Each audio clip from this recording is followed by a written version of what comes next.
Hi, thank you, Spectra, for giving me an opportunity to talk about the role of blockchain in marketing and communications. These are exciting times for the industry. I would rather sort of stick my neck out to say that the time is really running out for the ad world. Perhaps the next 18 months is extremely crucial and critical for the industry. At one end, companies like Trade Desk or any other demand side platforms or many other companies are looking at launching new identification opportunities to replace the cookies. Publishers on the other end are talking about creating some consortiums to overcome these challenges, not to ignore the industry itself, launching something like a responsible advertising in the marketplace. Why is this happening today? I would say the time has really come up to wake up and smell the coffee. Three broad trends. One is the deprecation of third party cookies, which is focusing on privacy preserving targeting alternatives, where consent and provenance is now becoming a regulatory requirement in the industry. At the other side of the spectrum, advertisers and the advertising industry body is focusing more on collaboration and standardization of different taxonomies in the industry today to resolve many unknown things that is in the digital advertising supply chain. At the fundamental level, 90% of the marketers today believe that their consumer experience technology has not been really up to the mark. Many alternative solutions are being fixed up right now, but yet to be resolved. I believe these are new standards and policies that's required in the industry today. I would call it as the new three P's of marketing. Privacy, provenance, and personalization is now going to be the bedrock of the new advertising and communications industry. GDPR, CCPA, or whether it is Personal Data Protection Bill or Act in India or in many other such industries and countries today, is focusing on enforcing compliance in managing customers' data. Privacy is now at the heart of marketing communications. Equally important is the provenance of it. Whatever we are doing with the data which the consumers are given consent to is becoming very, very important. Without privacy compliant and ability to provide provenance of what's been done with the data, personalization is not going to be up to the mark or compliant tomorrow. So privacy, provenance, and personalization is what I would call as the new three P's of marketing. Let's dig deep into it in each one of them in some form. Today, whether it is Safari or Firefox, which probably is one third of the browser industry, already do not have cookies to track consumers. Google has announced it some time back. They just held their agenda and they're talking about the next 18 months' time to have a different kind of privacy preserving techniques with the Chrome browser. So in the next 18 months' time, across all the browsers, we'll have some form of privacy preserving approaches to ensure that third party cookies are not tracking consumers randomly without consumers' consent. Big difference to the industry. When this is being played out, the general view is that, and supported by Winterberry Group, is that the media world will further fragment into a set of walled gardens, each one of them having their own privacy preserving techniques, and there will be an emergence of few private gardens and a set of communal gardens, and those who don't belong to any one of these three will probably have to be called as the rolling hills. So the open web as we see today is going to be a bunch of gardens as we go forward, which is the huge difference to the way we see the world today. So what does it mean from a marketing perspective? Extremely fragmented and disconnected consumer journey, because each of these gardens will have their own methods and approaches of privacy preserving techniques, loyalty programs that needs to be done across various programs, whether it is content marketing initiatives.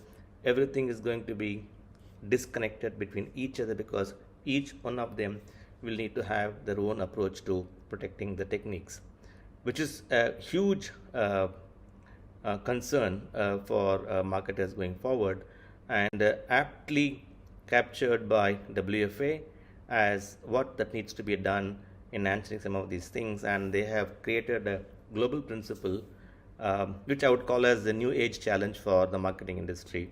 At the heart of it is privacy, transparency, trust, and what it means is that privacy, provenance, and personalization leads to reputation, growth, and productivity for the industry. This is a tectonic shift for the industry. An industry built like a Tower of Babel with close to $120 billion of money that's being spent in different technologies today. That entire system is going to go for a change or an overhaul or a new approach, and there are many solutions that's being talked about it today. Nothing yet is clearly in providing quite a clear answer to that. I would also like to give that perspective. Forrester talked about this beautiful construct which says that 40% of the marketeers are looking for new technologies in solving this problem, because we're talking about systems of insight on one side, systems of engagement or activation on the other side, and the enabling technologies at the bottom are all disjointed today. And that's the crux of the problem. And unless and until some new approaches or technologies comes in, we are going to have a huge challenge in addressing this need.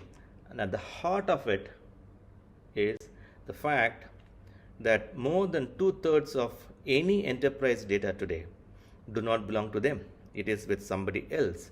Gone are the days of the past where companies can have their own data sets, their own server, building their own castles of data, and that's gone away. We are living in a world where every enterprise, every company will have to find a way in which they can collaborate, engage with more companies to ensure that they can enrich the data sets. That's the crux of the problem, according to our view. What it means is that every time a digital campaign is conducted today, at least 6 to 7 enterprises are duplicating the data sets across different roles and responsibilities they do, whether it is a demand side platform or a supply side platform or any of the creatives that's being built or the data sources. Everybody does it every time and they share it with everybody else. It's cacophony in some form or the other. So what if instead of duplicating these sources, we can find a way in which it can be unified, where customer data platforms, audience delivery platforms, or identity resolution platforms. I've just sort of simplified it to show 3 of them today, but you can look at it as more than 3. But how can we find a way in which we can seamlessly unify this source of information so that we don't spend too much time in duplicating it, and in the process provenance and privacy and its compliance can be managed very well. That is where better discovery of the campaign and the results can be kept in, because you don't have to necessarily duplicate it every time. Everybody in the ecosystem shares the data in a common platform that helps everybody to discover systems very well. And this has been in the discussion for a long time, and when the cookie is deprecated and then alternative ID solutions have been talked about as solutions, the industry realized that if they need to really bring this kind of a mechanism to place, 8 critical dependencies were highlighted as a need for it. Whether it is to be in the area of collaboration or sharing or activation, these are the 8 things that definitely is required now in the industry. At top of the picking order is encryption and salting. Every enterprises in the future needs to have some kind of encryption technologies where the data sets is safely protected and encrypted. Salting is a new approach which is highlighting the fact that even if you are using any consented data, it needs to be in a situation of where you don't trace it back to the source. You need to salt it, or you need to add some noise to it so that it is not traceable back. These are fundamental requirements in the future. What it also means is that it has to be a decentralized design where when 2 companies share information, both of them have consistent taxonomies. It's not centralized with one company. And whenever any activity happens, they should be in a position to capture and convey those consumer preferences across the supply chain. Very critical requirement in the future.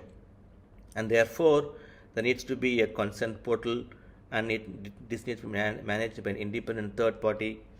It has to be non-biased. It should be auditable for everybody to be safe and trustworthy, and to be able to detect fraud. I mean, some of these things are already being talked about for a long time in the ad tech industry or the marketing industry today.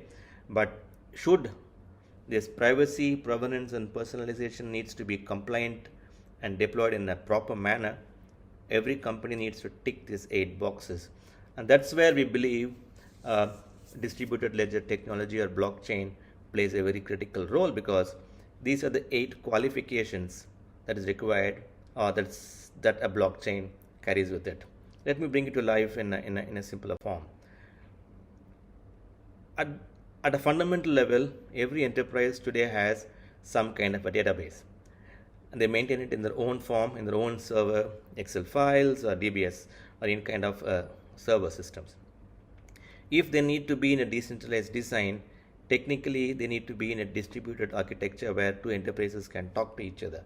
And when such a situation comes out, where whenever a change is being made to any one of them, the other organization recognizes it and updates it, it automatically becomes a distributed ledger. And in a distributed ledger, when there is encryption and when it's a proof of whatever is being done with it is recorded, it becomes a blockchain. So if for a moment ignore and do not think about cryptocurrencies or Bitcoin, and if you really go by the architecture, the fundamental system with which blockchain is being built, the distributed ledger technology, as they call it, is the perfect solution that's required for the industry to tick those 8 boxes. And I believe there are 4 broad needs which I am trying to bucket these into, that's required going forward. One is organizations will start building their own consumer databases. They will start building their own transaction of inventories and whatever they do with it, and all the behavioral data they have with them is recorded with their own system, and they start sharing it in a distributed manner with other organizations. The future of databases will move from building your own castles of organizational silos in which you hoard information towards a distributed database and a distributed ledger. This is stage 1 in the process. At the heart of this future of databases is differential privacy. Everybody talks about it in some form or the other today. What it means is that data systems is kept in a native location in their own organization. Depending upon permissions, few variables are exported for activation. Technically speaking, this is what everybody calls about as a clean room. Tomorrow, clean room is something which needs to be a mandatory requirement for every organization to manage in some form or the other. That helps to provide some kind of a encrypted and salting methodologies for providing differential privacy. Second part of this entire thing is about, now that we have a distributed ledger on which 2 different enterprises are talking to each other, a particular encryption ensures that every data is cryptographically protected, and whenever there is a change that happens, there is a consensus on which 2 or 3 or more organizations agree to those changes, and that is where systems start building their own new analytics and new learnings on top of it, where everybody sees the same thing. So the future of collaboration is all built on federated learning, where different organizations brings the data sets together, build their own analytics, and made available to all the organizations to see it, so that there is trust in the ecosystem. So differential privacy and federated learning are the 2 critical things that will be driving the future, and therefore the blockchain technology comes to play. Let me just take a pause on this and talk about what we believe at Aqiliz as the future of marketing when the deprecation of cookies comes to picture. At the heart of it is consented audiences. Consumers have the right to hold their own data, and they provide consent to activate their information, and brand will need to work with a consented consumer who is willing to share their own data, and they do the same thing with the platforms as well. So the brands and the platforms will need to engage with consented audiences in creating marketplaces. It can be a garden, it can be a private garden or a walled garden or communal gardens, but whatever we build, whatever is being built, it will eventually become some kind of a marketplace where there's exchange of value between the brand, the consumer, and the platform.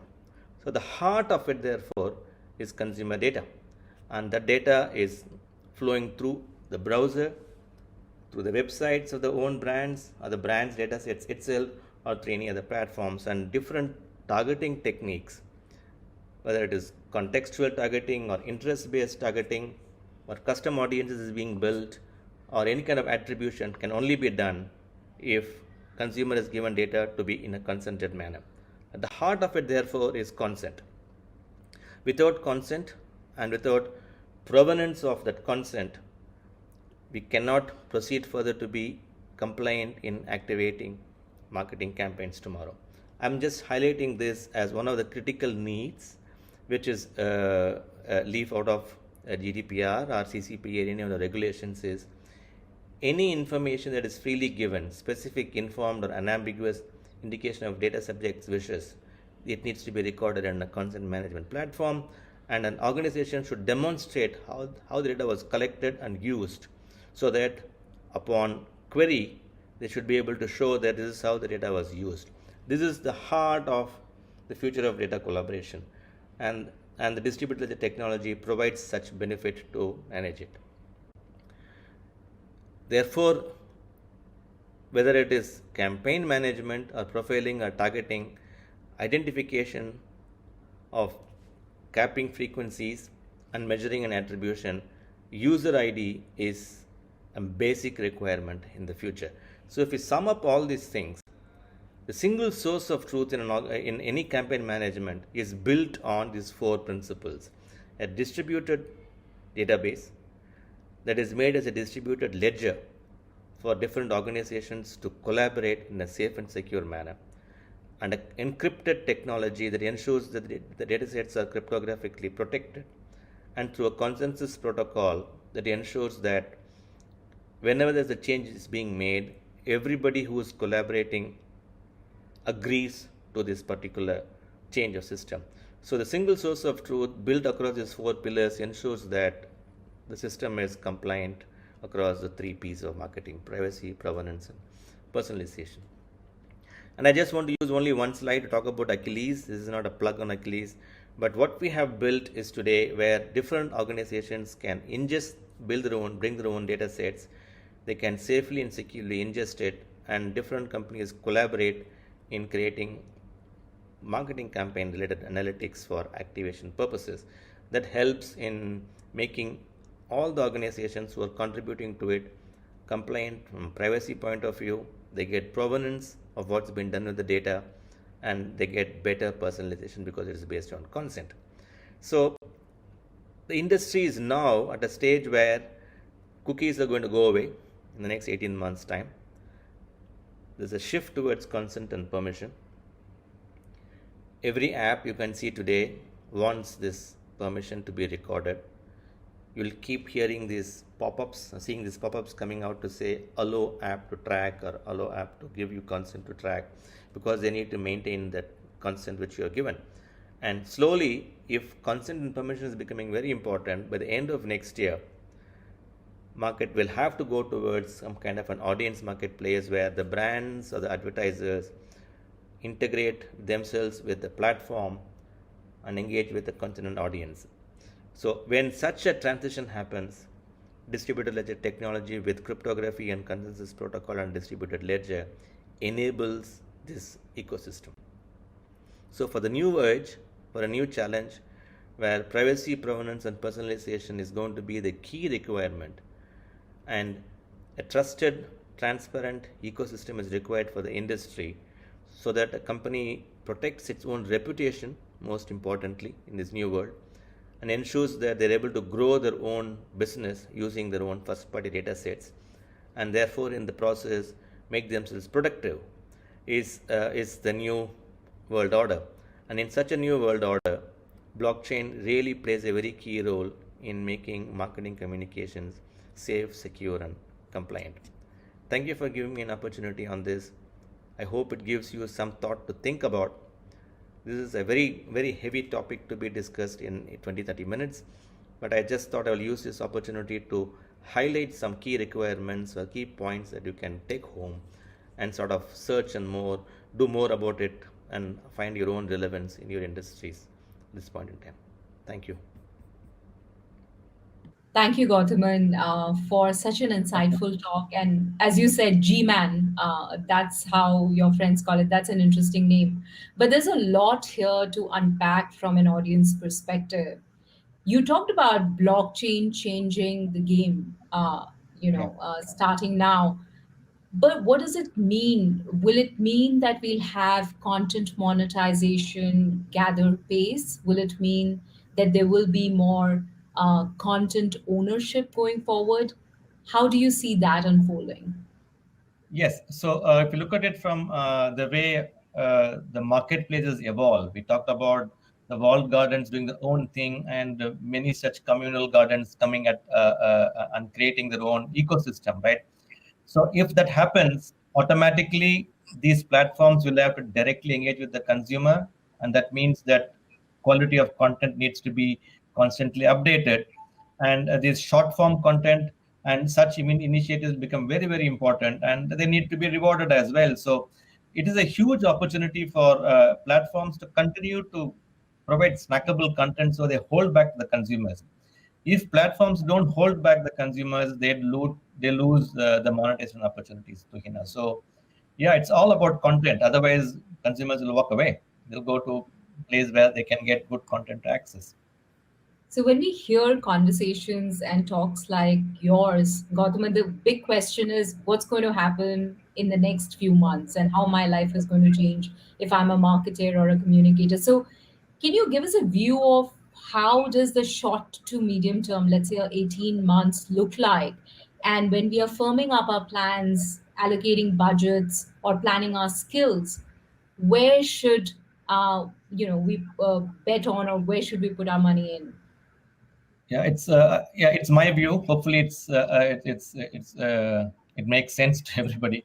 The reality is that when I talked about 18 months time is when Google really pulls the plug on the cookies on the Chrome browser, which they say it is going to be the first quarter of 23 at second quarter of 23, right? So everybody has next 18 months time to find a way in which tracking can be done in a concentrated manner. That's the challenge today.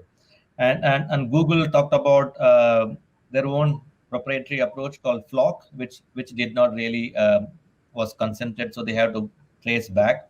So from a marketeer's point of view, first and foremost is how do I ensure that I build direct relationship with my consumer. So, for example, let's take a CPG or an FMCG brand. They have lots of consumers, but they really don't know who the consumers are. Compared to, let's say, an automobile brand, an automobile brand will know every single person who has bought a car because I've given them my email address, my details, and everything else, right? So there is a way in which some of the brands can directly talk to the consumer. They can prospect and target. Certain brands will struggle, will not know who the consumers are because we have been using cookies as a decoy. So first and foremost will be to have a better understanding of our own consumer and know the consumers better. Try to build your own strong database and use the next 18 months to do some good trials and test campaigns in different approaches because there is no one solution. And we need to partner. They should be able to try it out with like-minded companies to see if they can complement each other. Secure sharing of data and how I can do it in a safe manner is what they should be trying in the next 18 months time, if I put it that way. Probably it's a culture shift as well. It's a That's right. mindset Yeah. shift as well. But you talk about consent and privacy, and you mentioned GDPR and the data privacy laws becoming more firm and real on the ground. But that's been there for a while, and still, what you see, the digital economy is there, whether we like it or not, thanks to Right. COVID. But the policies haven't kept pace. But you say that it's going to actually be the change agent. What has changed according to you that we will see that acceleration? Okay, so had it remained only with GDPR in European Union, which came quite a few years back, many of these companies would have just continued to plod along and keep paying fines in France or in Germany or Italy and continue to get on with life. But what happened is CCPA, which is GDPR's equivalent, comes into effect in the US. And then every single other country is slowly going to deploy it. Like India has got a privacy protection bill, it's going to become an act. We all know that China is just going to follow their own new privacy laws. They have been cracking down on apps, snooping around with customers' data. Indonesia is going to do it. So the regulators are giving more importance to customer consent, not just with GDPR, but with individual countries now. That's the trigger. And when CCPA comes into effect, all the big tech companies who are based in California needs to comply with it. And then there is the realization that they're not compliant today. And just last week, Facebook announced that they now have a new compliant approach to targeting consumer, as if they were not been compliant so far. So, I mean, it's like this is waking up to the reality that regulators are now going to really make the tech companies or anybody else to have informed consent and engage with the consumers in a compliant manner. So Yeah, that's the trigger. what I hear you say is we are at an inflection point, That's and right. that's why the next Absolutely. 18 months is very Yeah. critical. Let me come back to blockchain. And there are two schools of thought on blockchain, right? There are naysayers as well as there are those proponents of blockchain. So let's talk about that technology for a bit. Is it, will it deliver the promise it holds and how you talked about it? And is there a case for demystifying or bursting some myths? Because there's a lot of compounded confusion with Yeah. crypto angle coming into play as well. So would love to That's right. hear your thoughts. Yeah, absolutely. So, I mean, for starters, this is not about cryptocurrencies. We are not talking about bitcoins or any such the tokenization of the assets or industries. Simply put, we're only talking about blockchain technology or the technology that runs behind the blockchain or a Bitcoin, and that is just a distributed ledger technology, which essentially means that more than two or three organizations can exchange information through a shared ledger, which means that everybody sees the same database. It's like when I open a Microsoft Excel, when I make some changes, another company can also see it and they see the changes so that whenever I make some changes, they agree to it. And that's a simple approach. So we are talking about blockchain from a distributed ledger technology angle, not a crypto or a token angle. And And and if that's you an look important differentiation. differentiation, absolutely. And if you look at it from that perspective, many companies are already doing it. I mean, it can that's worth another session to to be honest. But if you look at it, I mean, for those who are listening to this, you just go and search for Amazon web services. They provide blockchain services. I mean, organic companies can, when they have a supply chain that needs to be resolved, you go and participate and ensure that your entire supply chain is on the chain. So Azure provides blockchain services. So it's not that it is not yet been done. The challenge is everybody jumps into cryptocurrencies and tokens, and therefore they say, I don't need tokens in marketing. And the reality is, yes, you don't need tokens in marketing. But we have a challenge of a long supply chain between the brand and the consumer, ad Yeah. agencies, demand side platforms, supply side platforms, verification partners, so on and so forth. And they all can come together on a shared ledger to improve everybody's requirement. And that's what we're trying to do today. Yeah. Gautam, that was interesting, your perspective on blockchain as a technology, and thanks for bursting some of the myth that comes with it. But let me put you on a spot there. What about other technologies? Because as marketers and communicators, we're constantly having this conversation about technology adoption. So, if you had to take bets, what will be your top tech bets so far as marketing and communications is concerned?